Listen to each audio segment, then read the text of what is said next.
Hello friends, मैं प्रमोद कुमार अपना इतिहास चैनल से।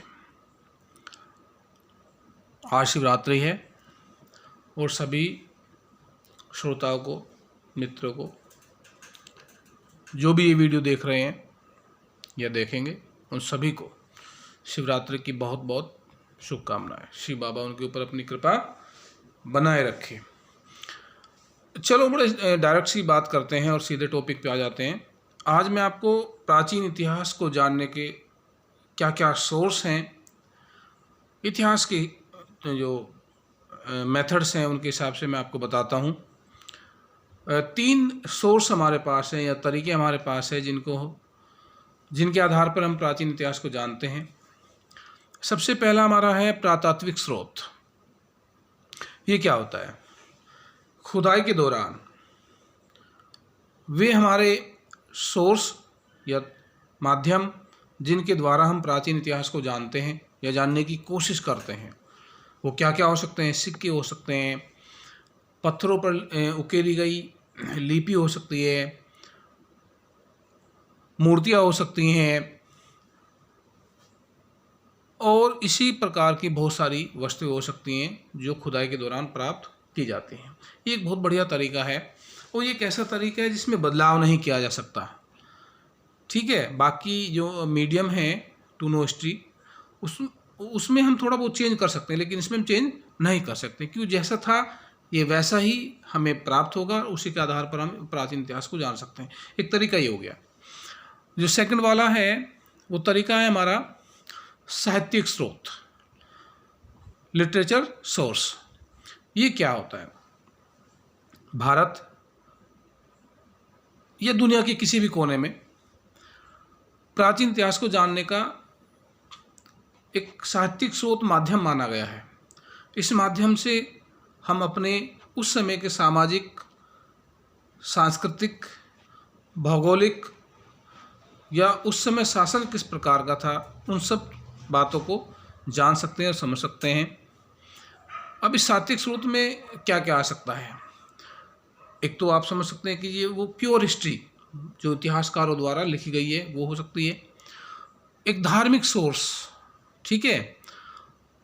एक भारत में तो मुख्यतः यही एक मेन सोर्स है साहित्य में, जिसके द्वारा हम प्राचीन इतिहास को जान सकते हैं, क्योंकि भारत में स्पेशली इतिहास को लिखने वाले लेखक नहीं हुए हैं।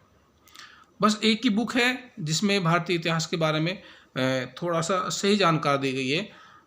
वह कल्हण के द्वारा लिखी गई राजतरंगिणी, जो कश्मीर के इतिहास को बताती है। जैन धर्म है, बौद्ध धर्म है, हमारे वेद हैं, पुराण हैं, अरण्यक हैं, मीमांसा वगैरह हैं। बहुत सारे हमारे सोर्स हैं जिसके द्वारा हम प्राचीन इतिहास को जान सकते हैं। इन स्रोतों के द्वारा हम प्राचीन इतिहास को जानने के साथ साथ उस समय की सामाजिक संरचना के बारे में पता कर सकते हैं। ये हमारे सोर्स हो गए जिनको हम साहित्यिक स्रोत कहते हैं। ठीक है, रामायण है, महाभारत है, बहुत सारे सोर्स हैं। इसके अलावा भी ये हो गया हमारे साहित्यिक स्रोत। और जो थर्ड है, इम्पोर्टेंट भी है, विदेशी विवरण। अब विदेशी विवरण क्या है भाई? विदेशी सबसे ही समझ में आता है कि ये किसी विदेशी के द्वारा ही लिखा गया होगा, रचा गया होगा, क्रिएट किया गया होगा। प्राचीन इतिहास में अलग अलग समय में अलग अलग इतिहासकार या विदेशी लोग यहाँ पर, स्पेशली मगध के क्षेत्र में, जो आज का बिहार का क्षेत्र है, पाटलिपुत्र या पटना के एरिया में, विदेशी लोग यहाँ पर धर्म की शिक्षा लेने आते थे, बौद्ध धर्म। ठीक है भाई, बौद्ध धर्म की शिक्षा लेने आते थे और उन्होंने यहाँ पे आके धर्म की शिक्षा लेने के साथ साथ हमारे यहाँ के जीवन को भी जाना, समझा। यहाँ के हमारे आर्थिक स्रोत, कृषि विभाग, राजा किस प्रकार शासन करता है, ये सारी चीज़ें, और यहाँ की नदियों के बारे में, एग्रीकल्चर लैंड के बारे में, यहाँ तक भी इन्होंने लिखा है। और हमारे सामाजिक संरचना किस प्रकार की थी, ग्रामीण क्षेत्र से लेकर शहरी क्षेत्र तक, इसके बारे में भी विदेशी लोगों ने लिखा है। ये तो वो लोग थे जो भारत में आए और यहाँ पर आकर उन लोगों ने प्राचीन इतिहास के बारे में समझा, जाना और लिखा। लेकिन कुछ विदेशी लोग ऐसे थे जिन्होंने भारत पर आक्रमण किया, जैसे सिकंदर थे। उन्होंने बीसी में, बिफोर सेंचुरी, सिंपल सी भाषा में समझ लो, सिकंदर ने भारत पर आक्रमण किया और भारत के बहुत सारे भूभाग क्षेत्र को उसने जीता। सिंध से होता हुआ, पाकिस्तान से होता हुआ, जो पंजाब है, सिंधु नदी को क्रॉस करते हुए, वहाँ एक बहुत बड़े राजा के साथ उनकी लड़ाई हुई। वो कौन राजा थे मैं आपको बाद में डिटेल में बताऊंगा। फिर वहाँ पे वो आगे नहीं बढ़ सके। भारतीय उस राजा ने बहुत वीरता के साथ उनका मुकाबला किया, उनके साथ फाइट किया।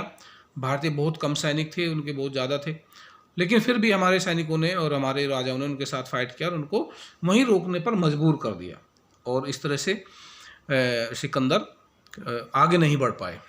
लेकिन वो एक बात तो बोल के गए थे कि भारतीय मैं दुनिया के बहुत बड़े हिस्से से होके भारत आया हूँ और भारत के इस क्षेत्र में, पंजाब और कुछ थोड़ा सा हिमाचल का और राजस्थान का क्षेत्र, कि यहाँ के लोग बड़े ही वीर हैं, बहादुर हैं और जिनसे मैं आगे पार नहीं पा सका हूँ। तो वो भी अपने साथ इतिहासकारों को लेकर चलते थे। विदेशी आक्रांता इतिहासकारों को साथ लेकर चलते थे। उनका रीजन था कि वो जब जहाँ जहाँ जाते थे वहाँ के बारे में वो लिखवाते थे, अपनी विजय गाथाओं का बढ़ा चढ़ा के वर्णन करवाते थे वो। ठीक है, जैसे हमारे यहाँ पृथ्वीराज चौहान के बारे में चंद्रप्रदाय ने लिखा है ना। तो ऐसे ही विदेशी आक्रमणकर्ता यहाँ पे आते थे और उन्होंने भारतीय इतिहास के बारे में और विशेषकर अपने बारे में बढ़ा चढ़ाकर लिखवाया है। तो ये 3 सोर्स हैं जो प्राचीन इतिहास को जानने के हमारे पास हैं। मैं आज ये यहीं तक बता रहा हूँ और नेक्स्ट वीडियो में फिर मैं आपको पुरातात्विक स्रोत के बारे में डिटेल से जानकारी दूंगा कि पुरातात्विक स्रोत को जानने के तरीके क्या क्या हैं। कुछ कीवर्ड्स हैं, मैं उनको समझाऊंगा। उन कीवर्ड्स के आधार पे आप या बेस पे आप फिर प्राचीन इतिहास को समझ सकते हैं और स्पेशली पुरातात्विक स्रोत को। मुझे उम्मीद है कि ये जानकारी आपके काम आएगी। ये बेसिक सी इन्फॉर्मेशन मैंने दी है, कोई स्पेशली मैंने इसमें समझाया नहीं है अभी इसमें कि कैसे क्या करना है। बस बेसिक सी इन्फॉर्मेशन मैं दे रहा हूँ जिसकी बेस पे आप आगे इसको समझ सकते हैं और पढ़ सकते हैं। ठीक है फ्रेंड्स, और मैं उम्मीद करता हूँ आपको पसंद आएगी और आप इसको शेयर करें, सब्सक्राइब करें, लाइक करें और कमेंट भी करें। बताएं कि मैं आपको कैसे और बढ़िया जानकारी दे सकता हूँ ताकि आपका बेनिफिट हो और मुझे भी इसका लाभ मिल सके। ठीक है फ्रेंड्स, बाय, थैंक यू।